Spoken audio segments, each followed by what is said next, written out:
8월 12일 월요일, 오늘 10% 이상 급등한 종목과 그 이유에 대해서 알아보겠습니다.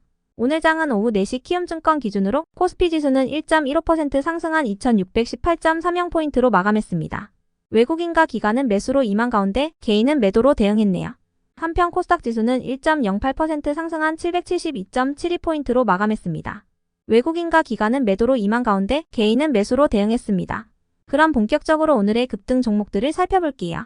오늘 10% 이상 급등한 종목은 총 46종목으로 코스피에서는 6종목, 코스닥에서는 40종목이 나왔습니다. 이 중 상한가 종목은 신풍제약, 셀레믹스, 이닉스, 메이슨캐피탈, 3기EV, 셀리드, 그리드이즈, 플로토스 8종목이고요. 오늘 하한가 종목은 포니링크 한 종목이 있었습니다. 총 46개의 급등 종목 중 상위 30개 종목들을 섹터별로 묶어보니 3개 테마로 나눠볼 수 있었어요. 그 외 나머지는 개별 이슈로 오른 종목들인데요. 먼저 1번 2차전지 전기차 섹터입니다. 정부가 오늘 전기차 화재를 예방하기 위한 긴급회의를 개최할 예정이라고 밝혔습니다. 이번 회의는 최근 들어 발생한 전기차 화재 사건들로 확산하고 있는 전기차 포비아를 잠재우고 전기차 화재에 대응하기 위한 자리인데요. 얼마나 실효성 있는 대책이 나올지 주목되고 있습니다. 이번 사태 이후 현대차는 국내 자동차 업계 중 처음으로 전기차 13종에 들어가는 배터리 제조사를 전면 공개했으며 기아도 조만간 배터리 제조사를 공개할 예정이라고 전해졌는데요. 국내 수입차 1위인 BMW도 이르면 이번 주 안에 배터리 제조사를 공개하는 방안을 추진 중이라 전해졌습니다. 한편 해리스 부통령이 이번 대선의 승패를 좌우할 핵심 경합주 3곳에서 도널드 후보에게 앞서고 있다는 여론조사 결과도 2차전지 섹터의 호재로 작용되는 모습인데요. 해리스 부통령은 트럼프 후보와는 달리 전기차 세액공제 규정 등이 포함된 인플레이션 감축법에 우호적이라고 알려진 만큼 해리스 부통령의 지지율 상승은 국내 2차전지 기업들에게도 호재로 작용되고 있습니다. 이 같은 소식 속 2차전지 및 전기차 기업들에 대한 투심이 개선되며 관련주들이 강한 반등세를 보여주었네요. 다음은 이번 코로나 섹터입니다. 코로나가 전국적으로 재확산하고 있는 가운데 정부가 진단키트 공급과 예방접종 등의 대책을 마련 중이라고 전해졌습니다. 질병관리청과 업계에 따르면 오는 가을에는 업데이트된 백신 접종이 이뤄질 거라고 전해졌는데요. 화이자와 모더나의 업데이트된 백신이 주목받고 있으며 이들 백신은 빠르면 이번 달 중으로 미국에서 출시될 것으로 예상되고 있습니다. 정부는 오는 10월 달에 해당 백신을 접종하는 계획을 발표했으며 10월 일정에 맞춰서 국내에도 업데이트된 백신이 도입될 예정이라고 전해졌어요. 참고로 65세 이상의 고령층과 면역저하자 등은 무료 접종이 가능하며 일반 국민은 접종자 본인이 비용을 부담해야 합니다. 방역당국은 코로나 위기 단계 상향 조정은 검토하고 있지 않지만 현재 운영 중인 대책반을 대책본부로 격상하는 방안은 논의 중이라고 전했습니다. 이 같은 소식에 코로나 관련주들이 상승세를 이어갔는데요.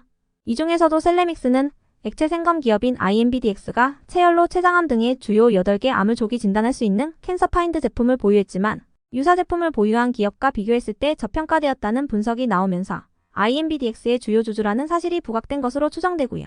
신풍제약은 저번 주 금요일 장마감 후 허혈성 뇌졸중 치료제에 대한 임상 3상 시험 계획 승인을 신청했다고 공시하면서 상한가로 마감했습니다. 셀리드는 코로나 백신에 적용된 독자적 아데노바이러스 벡터 플랫폼 기술에 대해 중국과 일본 특허 등록이 결정됐다고 밝힌 부분이 지속 호재로 작용되고 있습니다. 다음은 3번 반도체 섹터입니다. 오늘 관세청이 발표한 8월 초 수출입 동향에 따르면 이번 달 수출액은 154억 달러로 전년 동기 대비 16% 증가했다고 전해졌습니다. 특히 반도체 수출액은 작년 11월부터 플러스로 전환하며 두 자릿수의 증가율을 기록하고 있는데요. 반도체는 AI 산업의 확대에 따라 수요가 회복되고 있고 HBM과 SSD 등을 중심으로 향후 수출 전망이 더욱 긍정적이라고 분석됐습니다. 한편 TSMC가 AI 칩의 수요 강세에 힘입어 전년 동기 대비 45% 증가한 매출을 발표한 부분도 반도체 섹터의 지속 호재로 작용되고 있는데요. 이 같은 소식에 주요 반도체 기업들을 중심으로 반도체 관련주들의 강세가 이어진 모습이었습니다. 이 중에서도 INC는 최대 주주가 6만 1,560주의 주식을 장내 매수했다는 전자공시도 동반되었으니 참고해주세요. 그 외 나머지는 개별 이슈로 오른 종목들인데요. 먼저 메이슨캐피탈과 플로토스, 일신바이오, 노브랜드, SCM생명과학의 급등 이유는 파악되지 않았습니다. 이 중에서도 일신바이오는 제약업체 생산과 연구에 필수적으로 사용되는 초저온 냉동고와 동결건조기 등을 제조 및 판매하는 기업인데요. 저번 주 금요일에도 11%의 급등세를 보였으니 참고해주세요. 이어서 오성첨단 소재가 해리스 부통령 수혜주로 강세를 이어갔습니다. 해리스 부통령이 경합주 3곳에서 트럼프를 앞서고 있다는 여론조사 결과가 호재로 작용되고 있는데요. 해리스 부통령은 대선 공약으로 기존 연방정부 차원의 마리화나 합법화를 예고한 바 있어 대마초 관련주들이 해리스 부통령 수혜주로 주목받고 있습니다. 오성첨단 소재는 카나비스 메디칼의 지분을 보유 중인데요.